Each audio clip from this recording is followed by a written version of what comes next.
Dito muna tayo kay General Bronner. Meron pong sinasabi dito ang magiting na general, mga kababayan. Meron pong mga pagpapaalala ang magiting na general sa ating mga kasundaluhan po, mga bossing. Sa retired at sa mga active na mga kasundaluhan po. To take this opportunity to remind our soldiers in the armed forces of the Philippines to continue to be professional and competent. In the past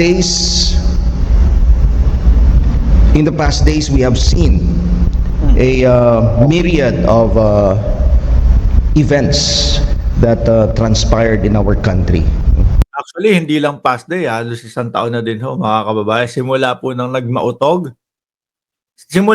nagmautog, yan pong si Pantaleon Alvarez, mga kababayan, di ba? Nananawagan na sila ay talikuran ng ating presidente, di ba? Sabi nga natin, sandali, rebellion niya tayo na. Sedition niya tayong panawagan ni Alvarez Di ba, Beauty? Oh, why me? Nalabag po ba ako sa rules dito? Sabi ni Beauty. Ay, wala. Ano natin yan? Katropa natin yan si Beauty. No? Oh. And this has shaken the political environment of our country. As soldiers, we should not be shaken by this. Hindi dapat Ayan. tayo maapektuhan ng masama dahil dito. Ayan. Alam nyo naman ho kasi, mga boss, Chief Amo, sir, sabi na nga din po ni General Bronner, hindi kami doon sa politiko nakasuporta, hindi kami sa vice presidente nakasuporta, hindi kami doon sa presidente nakasuporta. Nakasuporta kami sa mamamayang Pilipino, sa bansang Pilipinas, ang aming pinanumpaan ho, mga bossing. No? So, kaya yung mga DDS, kahit ilang entablado siguro itayo nyo dyan. No? Kahit siguro ilang Pantaleon Alvarez at kahit na kutsain kayo ng dating Pangulong Duterte, ano sabi? O yung mga hindi sasama sa amin, sige, maglinis na lang kayo ng baril dyan sa sa palayan. No? Total, hindi kayo isog. Di ba, mga bossing? Oh. That means that we have Akala ho nila, mapapasama nila yung AFP. Akala ho nila, pati PNP, sasama sa kanila. Tapos, ano ginagawa ho nila, mga bossing? Sa pangunguna ni Boyba. Sa pangunguna ni Boyba, na pagkalabas doon sa Congress, no? Pagkalabas doon sa contempt ng isang araw sa Congress, pumunta dumiretso sa EDSA, sumigaw ng ang kasamaan ay kalaban ng kadiliman. Anak ng tinapa, 30 na lang ho yung sumama. Hindi pa sabay-sabay at hindi pa alam kung ano ang isinisigaw. Sabi ni Shiro Kansaki, sinong boy ba? Bahala ka na doon. Isipin mo na lang kung sino yon. Yung iba sa atin, alam na kung sino yon. O, di ba? Sa pangunguna ni Boyba, mga kababayan,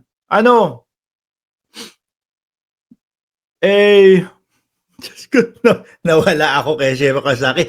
Ang tagal na nanonood sa atin, hindi pa din alam si Boyba. Oh, si Boyba, yung sumigaw ng ang kasamaan ay kalaban ng kadiliman. Oh, di ba? Yun.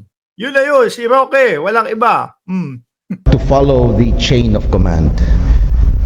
So sinabi natin, we are loyal to our country, we are loyal to our flag, we are loyal to our organization, and we sorry, paano yan? Mga DDS, no? Iyakan muna. Yun, balik tayo kay Boyba. Di ba? Pumunta ng EDSA yan, sinigawan yung mga kapulisan. Mga PNP, mga kapulisan, sino ang nagtaas ng sahod ninyo? Kinukonsensya ho, mga bossing. Di ba, nung panahon ng dating Pangulong Duterte, tumaas yung sahod, iniisip naman na siguro ho ng ating mga kapulisan, kasundaluhan na buhay namin ang kapalit dito sa trabaho namin. Tapos yung pagtaas ng sweldo, parang gusto nyo maging utang na loob namin. Isa ho sa nakikita ko mga kababayan, no? Kung bakit naisip ng dating Pangulong Duterte na itaas yung mga sweldo nila, mga bossing. Hindi po doon sa dahil na, oh, alam ko ang hirap ng trabaho ng mga ito. Hindi ho dahil sa ganun.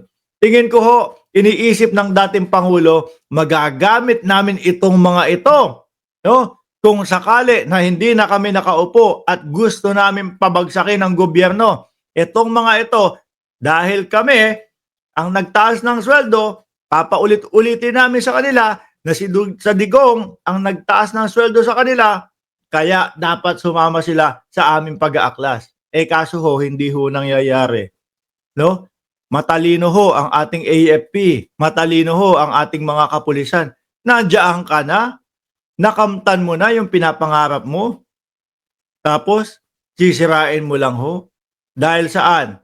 Dahil nakinig ka doon sa entablado nila, no, na puro su paninira ang ginagawa. Panay ho, bangag, yun ang maririnig mo sa kanila. Oh, di nasayang yung pangarap mo, nandiyan ka na eh. Di ho ba? Oh, hanapan mo ng ebidensya doon sa sinisigaw nila doon. Wala hong maipakitang ebidensya. Oh, di ba? Ano ulit ang sabi ng AFP? Nakasuporta kami sa bansang Pilipinas, nakasuporta kami sa watawat ng Pilipinas, at nakasuporta sila doon sa mismong institusyon nila. Mando! Shout out sa'yo! Saka wala na sila sa gobyerno. Tapos kay Duterte, ang loyalty, mali yun. Ayan. Gusto nyo pang ginagalit si Mando Andiyan na si Mando. Tuloy. We are loyal to the Constitution. Aha. This also goes to say that we are loyal to the duly constituted authorities. No? Whoever that may be. No? Hindi po tayo loyal sa tao kundi sa posisyon. Ano yung pinapakalat nung isang DDS? Yung Palamura. Yung nagsabi na daw, ubusin ko kayong lahat. Si Dado. Sira din ng tuktok nun no? Ubusin ko kayo lahat.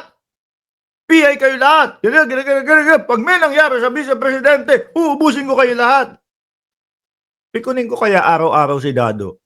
Siguro atake sa puso yan, mga kababayan. Araw-araw kong pikunin, no? Yun lang ang katapat niyan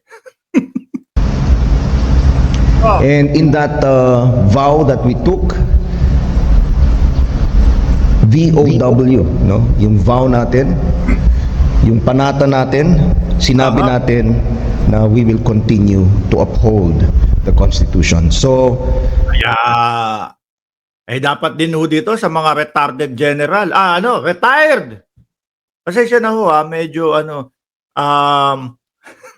nahihirapan po akong bigkasin yung retired Pero parang bagay naman yung retired, mga bossing doon sa mga walang magawa kundi mag-EDSA. Madami daw sila. 190 plus daw sila. Pero ang makita mo sa EDSA, di 17. Walang umatid ni isa doon sa mga lumagda. Sabi ko, baka kagaya lang din yan ng Mary Grace Piatos. Baka kagaya lang din yan nung Kokoy Villamin.